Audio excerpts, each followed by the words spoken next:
नमस्कार दोस्तों। कहानियों की श्रृंखला में आज सुनेंगे मालती जोशी जी की कहानी कन्यादान।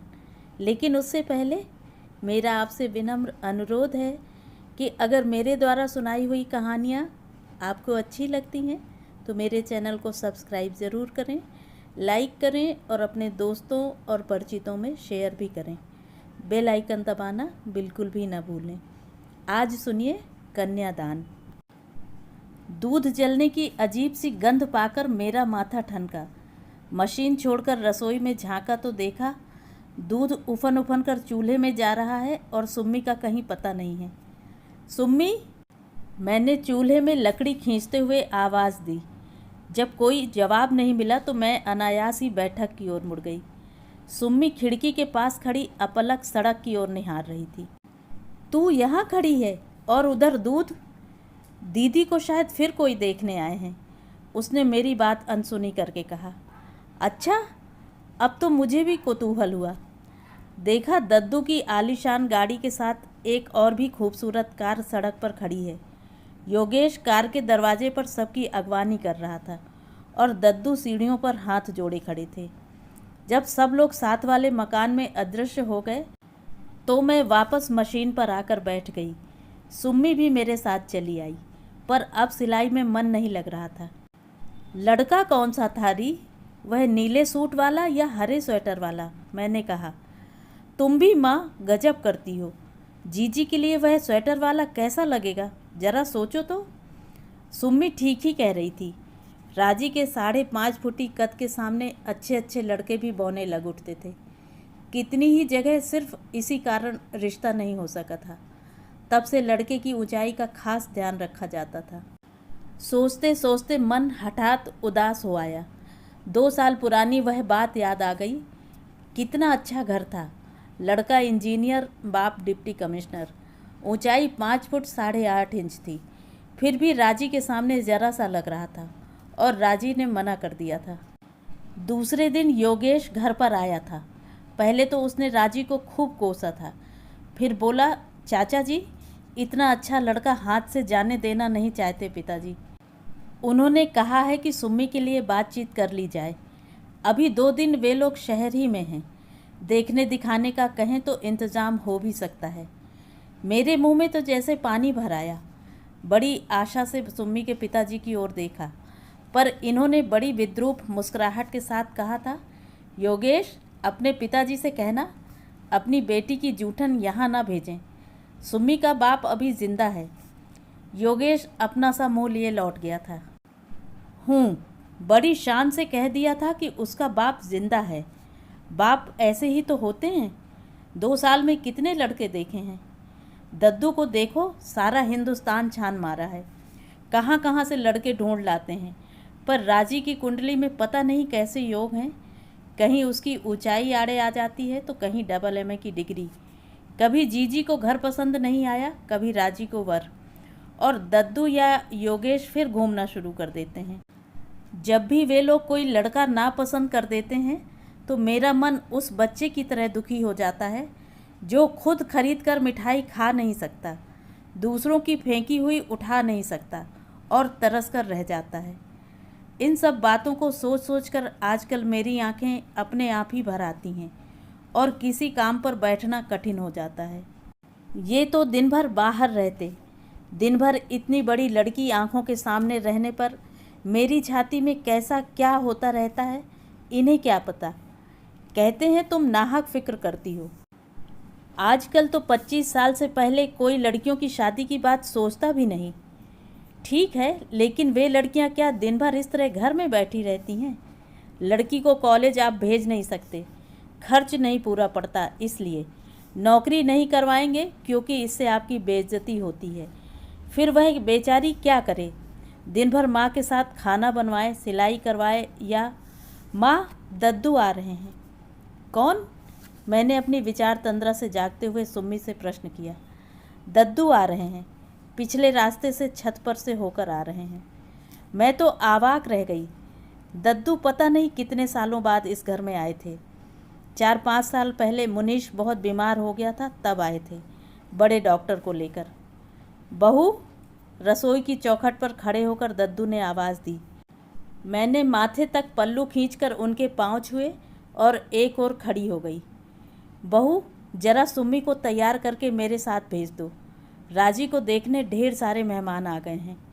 उसकी माँ बाहर मेहमानों के पास बैठी है। योगेश की बहू रसोई में अकेली है। सुम्मी साथ रहेगी तो थोड़ा सहारा हो जाएगा, उन्होंने कहा। मैंने सुम्मी की ओर देखा। उसकी आंखों में इनकार साफ झलक रहा था। मैंने आंखों ही आंखों में उसे आदेश दिया और वह पैर पटकती हुई तैयार होने चली गई। दद्दू को मैंने एक मोढ़ा खींच कर दिया और सुम्मी के पीछे पीछे चली आई, यह सोचकर कि ऐसा न हो कि सिलबिल सी चली जाए और जीजी को उसका रिश्ता बताते हुए शर्म लगे। 4 औरतें बाहर की आई थीं। क्या पता कोई घर देखने के बहाने रसोई तक भी आ जाए। सुम्मी तो जैसे भरी बैठी थी, मुझे देखते ही भड़क उठी। उनके सब नौकर चाकर मर गए क्या? जो हमें याद किया गया है, हम नहीं जाएंगे। ऐसा नहीं कहते पगली, वे खुद चलकर बुलाने आए हैं। वैसी ही कोई ज़रूरत पड़ गई होगी, नहीं तो भला आज तक कभी ऐसा हुआ है? मैंने उसे समझाया। तब बड़े बेमन से उसने अपना संदूक खोला। मैं चुपचाप बाहर निकल आई। अपने मामा की दी हुई बैगनी रंग की अंबिका सिल्क पहनकर जब वह बाहर आई तो गले में जैसे कुछ अटक सा गया। हाथ में, गले में, सारे शरीर में कहीं सोने का एक तार भी नहीं था। फिर भी लड़की जैसे लक्ष्मी का रूप लेकर ही इस धरती पर आई थी। याद आया, यह छोटी थी तो दद्दू उसे राजलक्ष्मी की जोड़ी के लिए भाग्य लक्ष्मी कहते थे। राजी तो सचमुच राजलक्ष्मी है, पर मेरी यह अभागी बिटिया, वह नाम जैसे उसका उपहास ही बन गया था।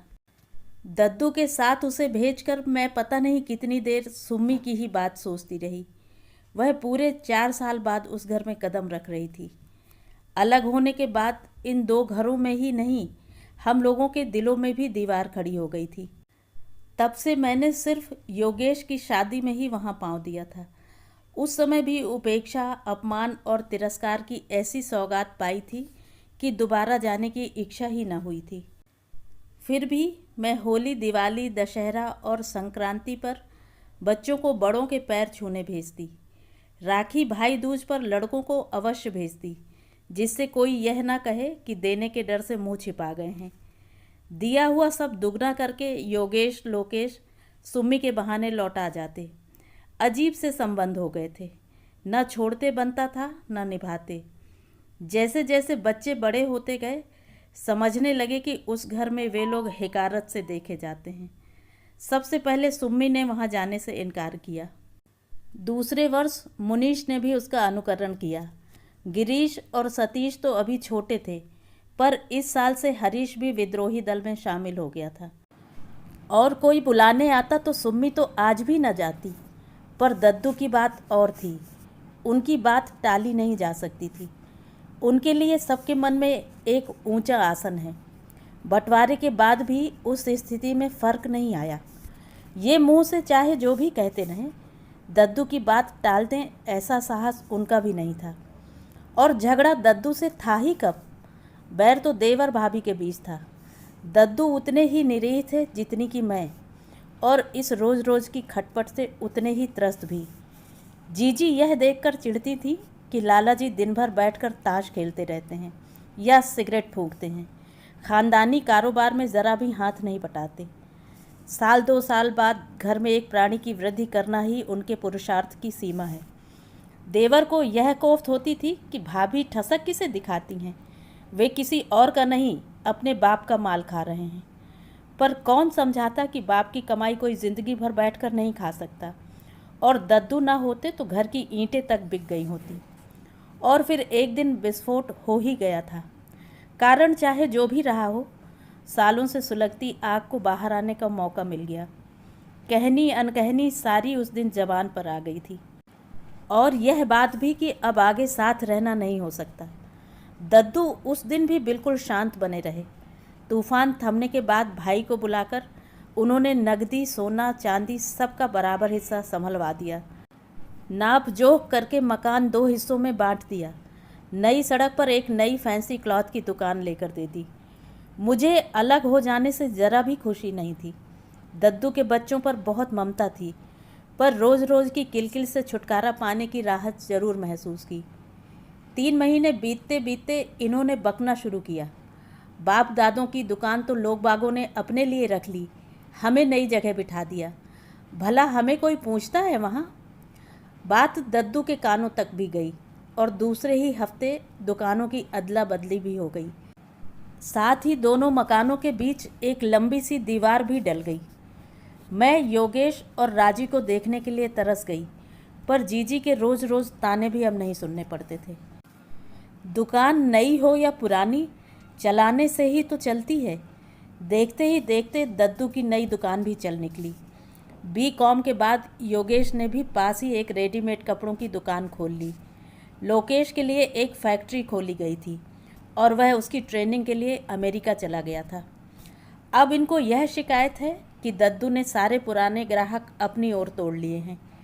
पहले तो मुझे भी इन किस्सों पर विश्वास आ जाता था, पर बाद में समझ गई कि अपनी अकर्मण्यता पर पर्दा डालने के बहाने हैं ये सब। पुराने ना सही, इतने दिनों में तो नए ग्राहक भी जुट सकते थे। दुकान को ताश का अड्डा बना लेने का अंजाम तो यही होता है। जो आदमी मुझे यह खबर दे गया था, उसके 7 पुरखों का इन्होंने तर्पण कर डाला था।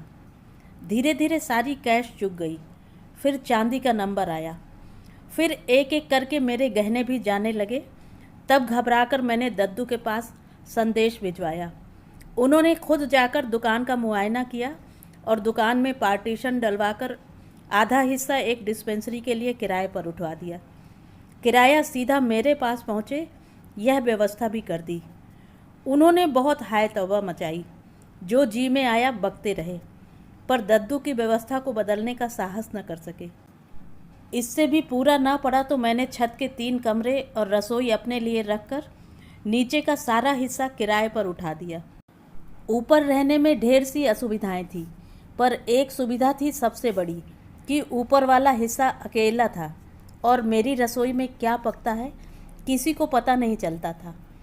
अपने घर में तो कोई भूखा प्यासा भी रह लेता है, लेकिन बेटी का ब्याह, उसके लिए तो हाथ पांव मारने पड़ते हैं। यह काम तो औरतों के करने का नहीं है। दिन भर घर में बैठी लड़की सूखती जा रही थी और मैं कुछ नहीं कर पा रही थी। धम धम पैर पटकती हुई सुम्मी लौटी तो मेरा ध्यान बटा। क्यों री, गए क्या वे लोग? कैसा है लड़का? राजी से तो ऊंचा ही बैठेगा ना? कितने लोग थे? लड़के की माँ भी थी क्या? तमाम सवाल मैंने एक साथ पूछ डाले, पर सुम्मी ने मेरी एक भी बात का जवाब नहीं दिया और भड़ाक से दरवाज़ा बंद करके साड़ी बदलने चली गई। मुझे अपने ही ऊपर शर्म आई। कैसे कैसे प्रश्न पूछ बैठी मैं। मुझे इसकी भावनाओं का ज़रा तो ख्याल करना चाहिए। बेचारी का मन कितना कुढ़ रहा होगा कि ताऊजी के यहाँ तो इतनी दौड़ धूप हो रही है, खोजबीन हो रही है, और यहाँ अभिमान के मारे अपने भैया के आगे कभी हाथ नहीं फैलाया था, पर अब कल ही लिख दूंगी कि आकर इसे लिवा ले जाएं और जैसे भी हो पार लगा दें। शुक्र है भगवान का कि एक लड़की दी, नहीं तो किस किस के आगे हाथ पसारती। रात खाना परोसते हुए मैंने इनसे बताया, आज फिर राजी को देखने आए थे। वेरी गुड, उन्होंने हंसकर कहा। बाप ने ब्लैक में खूब जमकर कमाया है, अब छोकरी सब हिसाब बराबर कर रही है। 8-10 हज़ार तो अब तक देखने में ही खर्च हो गए होंगे। शादी तो अभी बाकी है। मुझे बात का यह ढंग अच्छा नहीं लगा। कहा जब संयोग बनेगा तभी ना शादी होगी। बेचारे कोशिश करने में तो कोई कसर नहीं छोड़ रहे हैं और मैं हाथ पर हाथ धरे बैठा हूँ। यही कहना चाहती हो ना? इन्होंने यकाएक गर्म होते हुए कहा। ठीक तो है, मैं दद्दू की तरह हाई क्लास आदमी नहीं हूँ। रोज़ रोज़ इस तरह का आयोजन नहीं कर सकता तो तुम सोचती हो मुझे कोई फिक्र ही नहीं है। ठीक है, तुमने मेरे बारे में इससे ज़्यादा सोचा ही कब है। और थाली सरका कर उठ खड़े हुए। सुपारी तक बिना खाए बाहर चले गए। मैं बड़ी देर तक वहीं चौके में सिर थामे बैठी रही। इस तरह के सीन आए दिन होते ही रहते थे और हर बार मेरा मन पहले से अधिक उदास हो जाता। जब भी राजी को कोई देखने आया, मैं इनके कानों में यह बात ज़रूर डालती। मन में एक आशा सी बनी रहती कि कभी तो इनके अंदर का बाप जागेगा, पर सिवा बड़े भाई को गालियां देने के उनसे कुछ नहीं होता था। बहुत हुआ तो मूड खराब हो जाने का बहाना करके बाहर निकल जाते और आधी आधी रात तक घर नहीं लौटते थे। किसी तरह अपने सोच विचार को परे धकेल मैंने रसोई समेटी और बिस्तर पर आकर पड़ रही। दबी दबी सिसकियों की आवाज़ सुनकर देखा सुम्मी तकिए में मुंह गड़ाकर रो रही है। मैं उठकर उसके पास गई और प्यार से उसके सिर पर हाथ फेरती रही। उस छोटे से घर की चहार दीवारी में दुख सहते सहते हम लोगों का रिश्ता माँ बेटी का न रहकर सखियों का सा हो गया था। एक दूसरे की व्यथा हम लोग बिना कहे ही समझने लगी थी। देख लली, मैंने उसे थपकते हुए कहा, तू कुछ दिनों के लिए अपने मामा जी के यहाँ हुआ और कुछ नहीं तो इस रोज़ रोज़ की चकचक से ही छुटकारा मिल जाएगा। बाहर रहेगी तो उतना ही मन अच्छा रहेगा। हमें कहीं नहीं जाना, उसने उसी तरह तकिए में मुंह छुपाए हुए कहा। क्यों नहीं जाना है? भाभी हर चिट्ठी में तेरे लिए लिखती रही हैं। उन लोगों ने एक दो जगह बात भी। माँ, सुम्मी एकदम उठ बैठी। नाइट लैम्प की रोशनी में उसका तमतमाया चेहरा साफ नज़र आ रहा था। माँ, तुम्हें कसम है जो तुमने किसी से मेरी शादी के लिए कहा। मैं कुंवारी रह जाऊंगी, तुम मेरे लिए चिंता मत करो। लेकिन ऐसा क्या हुआ है? क्या हुआ है? तुम्हारे लिए तो शायद कुछ नहीं हुआ है, उसने अजीब से लहजे में कहा। पर तुम्हें पता है, तुम्हारे इस पागलपन की वजह से आज तुम्हारा, मेरा, हम सब का कितना अपमान हुआ है। क्यों जिस तिस से मेरी शादी की चर्चा करती रहती हो? क्यों कहा था तुमने दीदी से? क्यों कहा था? और देखते देखते उसका चेहरा फिर आंसुओं से भीग उठा। मैं तो एकदम जड़ होकर रह गई। मैं राजी से सुम्मी की शादी की चर्चा करूंगी? वह कौन सी पुरखिन हो गई है? लेकिन तभी वह प्रसंग याद आ गया जब राजी से पिछली मुलाकात हुई थी। नवरात्र में रोज़ मंदिर जाने का मेरा नियम था। वह शायद अपनी सहेलियों के साथ दर्शनों के लिए आई हुई थी। मुझे देखा तो दौड़ी आई और इतने लोगों के बीच मेरे पांव छू लिए। संकोच और ममता से भरकर मैंने तो उसे अपने से भींच ही लिया। आसपास घूरती हुई आंखों का भान हुआ, तब मैंने धीरे से उसे अपने से अलग किया। अपने दोनों हाथों से मेरे कंधे पकड़कर वह देर तक मुझे देखती रही। क्या बात है चाची, बीमार थी क्या? कितनी दुबली हो रही हो? किसी को दिखाया भी था? देखते देखते वह बचपन वाली राजी बनती जा रही थी और मुझे रोना आ रहा था। उसे बीच में ही टोक कर मैंने कहा, मुझे कुछ नहीं हुआ है लली, बहुत दिनों बाद देख रही हो ना, इसीलिए ऐसा लग रहा है। बेकार की बातें रहने दो चाची, तुम सचमुच बीमार हो और छिपा रही हो। इतनी दुबली तो तुम कभी नहीं थी। बताओ, मेरे सिर पर हाथ रखकर कहो कि तुम बिल्कुल ठीक हो। दो दो लड़कियां घर में बैठी हैं, यह मेरे मर जाने के ही तो दिन हैं, क्यों? मैंने प्यार से उसके गाल थपथपाते हुए कहा। यही तो अन्याय है, सारी चिंता तुम लोग अपने सिर पर ले लेती हो और फिर लड़कियों की हालत देखो क्या हो जाती है। और उसने अपने भरे पूरे शरीर की ओर देखकर मुंह बिचका दिया। लौटते हुए सारे रास्ते मेरी आंखों के सामने राजी का गदराया बदन और खिला खिला चेहरा घूमता रहा और मेरी सुम्मी दिन भर घर की चहार दीवारी में कैद, माँ की गृहस्थी का भार ढोती हुई, माँ का दुख बटाती हुई सूखती जा रही है, कुमलाती जा रही है। और सुम्मी कहती है मैंने राजी से सुम्मी की शादी की बात की थी। शायद मजाक में कही हुई उस बात में अनजाने ही मेरी व्यथा, मेरी चिंता उभर आई थी। मुझे ज़्यादा सोचना नहीं पड़ा। कुछ शांत होने पर खुद सुम्मी ने ही धीरे धीरे सारी बात बतला दी। मुझसे मिलने के बाद राजी ने एक दिन दद्दू से चुपचाप कह दिया था कि चाची सुम्मी की शादी की चिंता में सूखती जा रही हैं। दद्दू खुद भी चिंतित थे, पर एक बार अपमानित हो जाने के कारण इस झमेले में पड़ना नहीं चाहते थे। इस बार राजी को देखने जो लड़का आया था वह शहर में अपने फूफा के यहाँ ही रुका था। शाम को जो लोग बाग आए थे उनमें लड़के का फुफेरा भाई भी था, वही स्वेटर वाला। सब लोगों के साथ यह बात उठी कि यह लड़का सुम्मी के लिए ठीक रहेगा। योगेश पर मेहमानों का भार छोड़कर दद्दू चुपचाप पिछले रास्ते सुम्मी को बुलाने आए थे। वे जानते थे किसी और के बुलाने पर वह आएगी नहीं। सुम्मी को सीधे ड्राइंग रूम में ले गए। सबसे परिचय करवाने के बाद उसे राजी के पास बिठा दिया गया था। राजी ने फुसफुसाकर उसे बता दिया था कि वह स्वेटर वाले को अच्छी तरह देख ले। यहाँ तक तो सब ठीक ही हुआ था। उन लोगों के जाने के बाद सुम्मी आने ही लगी थी कि राजी ने हाथ पकड़कर रोक लिया था। बरसों बाद मिली थी वे, और उन लोगों के सामने बातचीत जरा भी नहीं हो पाई थी। गपशप और नाश्ते में दोनों बहनें डूबी हुई थीं कि सामने वाले कमरे से सास बहू की बातचीत सुनाई दी। लड़की तो लाकर दिखा दी, पर यह भी सोचा है कि कितनी ऊंची उड़ान है, जीजी कह रही थी। लेना देना तो अलग, उन लोगों के रुतबे लायक इत्रपान भी हो सकेगा। वे दिन गए जब लोग खानदान भर देखकर लड़की ब्याह लेते थे। तो परवाह क्या है माता जी, योगेश की बहू ने कहा। जब ताऊ जी ने इतना कर दिखाया है तो शादी कर पाने का जिम्मा भी उनका ही रहा।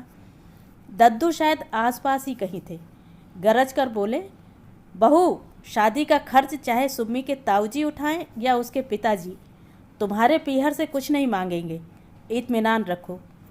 इसके बाद सुम्मी सुन नहीं सकी थी और राजी का हाथ छुड़ाकर भाग आई थी। सारी बात सुनकर समझ में नहीं आया कि मुझे खुश होना चाहिए या उदास। दद्दू के लिए ज़रूर श्रद्धा उमड़ आई। अपनी लाडली नाजोपली बहू को आज उन्होंने मेरी सुम्मी के लिए कठोर शब्द कहे थे। यह जानकर खुशी तो हुई, पर डर भी लगा। उस घर का वातावरण इस घटना के बाद कैसा होगा, इसकी कल्पना की जा सकती थी। गनीमत थी कि नीचे वाली नर्सबाई इन दिनों छुट्टी पर थी, नहीं तो घर में तूफान उठे बिना नहीं रहता। नर्सबाई जानती थी कि देवर भाभी को लड़वाना कितना आसान है। मुफ्त का तमाशा देखने में किसी को क्या ऐतराज हो सकता है। 5-6 दिन बाद योगेश आया। चाचा जी तो घर पर नहीं है ना, उसने बाहर ही से पूछ लिया था। चाची, उन लोगों का संदेश आ गया है, उन्हें सुम्मी पसंद आ गई है। आप लोग क्या कहते हैं बताइए, उसने बैठते ही शुरू किया। खुशी के मारे मैं मूक सी हो गई। उसने मेरी चुप्पी का दूसरा अर्थ लेते हुए कहा, लड़का जल्दी में आपको दिखाया नहीं जा सका, लेकिन वे लोग यहीं के हैं, किसी भी दिन देख आइएगा। फ़ोटो यह रहा। लड़का डॉक्टर है, प्रैक्टिस अभी जमी तो नहीं है, पर पिता की रेपुटेशन अच्छी है, जल्दी ही चलने लगेगी। आपने डॉक्टर अवध बिहारी का नाम सुना है ना, उसी का लड़का है। लड़का तो अच्छा है भैया, फिर दद्दू खराब थोड़े ही देखेंगे। ये आप कह रही हैं, हमारे यहाँ आकर सीखिए नुक्स कैसे निकाले जाते हैं, उसने कहा। क्यों, क्या हुआ? लड़का तो अच्छा था, मैंने खिड़की से देखा था। मैंने अपनी ताक झांक वाली बात कह दी और झेप गई, पर योगेश अपनी ही धुन में था। बोला, इस बार जानती हैं क्या बात हुई? लड़के का इंटेलेक्चुअल स्टैंडर्ड नहीं जमा मेम साहब को। वह मिलिट्री का जवान है, बीएससी पास है, पर इनकी तरह लेक्चर नहीं झाड़ता ना, इसी से इन्हें पसंद नहीं आया। मैंने तो चाची आज ही 2 दर्जन जूतों का ऑर्डर दे दिया है। राजी पर इतना गुस्सा आया। पिता और भाई 5 साल से परेशान हो रहे हैं और इनके मिजाज ही नहीं मिलते। मेरी सुम्मी किसी दशा होती तो पता चलता। रात मैंने किस उत्साह से इन्हें यह खबर सुनाई। इस बार जूठन वाला मामला नहीं था, लड़का सुम्मी के लिए ही देखा गया था। फिर भी इन्हें बिगड़ना था सो बिगड़े भी। वाह, बड़ी जल्दी याद आया कि लड़की के बाप भी है, उसे कसना चाहिए। उनसे कहो इतना किया है तो कन्यादान भी कर दें। लड़का उन्हें पसंद आने से ही हो जाएगा, हमें भी तो लड़का पसंद हो। लड़का अच्छा है, मैंने देखा है, शहर ही में तो है, आप जाकर देख आइए। पर घर आया इतना अच्छा रिश्ता मैं जाने नहीं दूंगी, मैंने अनुनय के स्वर में कहा। जाकर देख आने से ही सब कुछ हो जाएगा। और उन लोगों ने मुंह फाड़ कर कुछ मांगा तो क्या करूं? घर लौट आऊं या नदी में डुबकी लगा जाऊं? उस दिन पहली बार मन में उनके लिए तिरस्कार जागा। जब भी कोई समस्या सामने आई कि मरने जीने की बातें करने लगेंगे, लेकिन हर बार की तरह यह समस्या तो समाप्त होने वाली नहीं थी। यह तो लड़की की तरह दिनों दिन बढ़ती ही जाती। उस दिन मैंने खूब जली कटी सुनाई, न बच्चों का ख्याल किया न पड़ोसियों का। पर इतने दिनों से संचित सारा रोष उड़ेल देने के बाद भी मन हल्का नहीं हुआ, उल्टे और भारी हो गया। यह घर बेच दीजिए, एक बार वह घर से चली जाए तो मैं बच्चों को लेकर सड़क पर भी रह लूँगी, मैंने आखिर में कहा। पर कहते याद आया, यह घर भी कहाँ अपना था। आधे से ज़्यादा तो रहन पड़ा था। थक हार कर मैं जाकर अपने बिस्तर पर लेट रही। क्या पाप किया था मैंने जो जिंदगी भर इस अकर्मण्य आदमी के पल्ले बंध गई थी। गरीबी से मुझे डर नहीं लगता। अपने पति का साथ हो तो झोपड़ी भी अच्छी लगती है, नमक रोटी में भी स्वाद मिलता है। फिर 10वीं तक पढ़ी हुई थी मैं। इनकी रईस ख्याली आड़े नहीं आती तो गृहस्थी का बोझ उठाने के लिए नौकरी भी कर सकती थी। दुख का बोझ अगर बांट लिया जाए तो इतना भारी भी नहीं लगता। पर इन्होंने जिंदगी भर क्या किया, सिर्फ दूसरों को कोसा ही है। कभी दद्दू को कि उन्होंने ठग लिया मुझे, इसलिए कि मेरे आते ही लक्ष्मी उनसे रूठ गई थी। कभी बच्चों को कि वे अपने साथ भूख और बीमारी के अलावा कुछ नहीं लाए। जीवन में एक तो ऐसा काम करके दिखाते कि मैं गर्व से सिर उठाकर चलती। एक दिन सुबह ही सुबह मुनीश ने खबर दी कि दद्दू आ रहे हैं। हम लोग रसोई में चाय पी रहे थे। बाहर वाले कमरों में बिस्तर फैले हुए थे। मैंने और सुम्मी ने जल्दी बिस्तर समेटे, तब तक दद्दू ऊपर आ गए। बगुले के पंख सी धोती कुर्ता पहने, माथे पर चंदन का टीका लगाए, सीधे मंदिर से आ रहे थे शायद। मैंने सिर पर पल्ला लेकर उनके पांव छुए और इन्हें बुलाने भीतर गई। गंजी और अंडरवियर पहने ये चूल्हे के पास मज़े में ताप रहे थे। मन ही मन भाइयों की तुलना कर डाली और विषाद से भर उठी। बाहर दद्दू बैठे हैं, मैंने पाजामा पकड़ाते हुए कहा, और ज़रा ढंग से ही बोलना। उनके गुस्से की परवाह किए बिना मैंने समझाया। वे कमरे में चले गए। मैं दरवाजे से कान लगाए खड़ी रही। योगेश मिला था? दद्दू ने सवाल किया। जी हाँ। उस रिश्ते के बारे में क्या तय किया तुमने? जी, मैंने योगेश को बता दिया था, लड़का हमें पसंद नहीं है। मैं तो दंग रह गई। इन्होंने बाहर ही बाहर इस तरह का जवाब भी दे दिया और मुझे बताया तक नहीं। दुख और क्रोध से मेरा सारा शरीर कांपने लगा। उधर दद्दू ने प्रश्नों की झड़ी लगा रखी थी।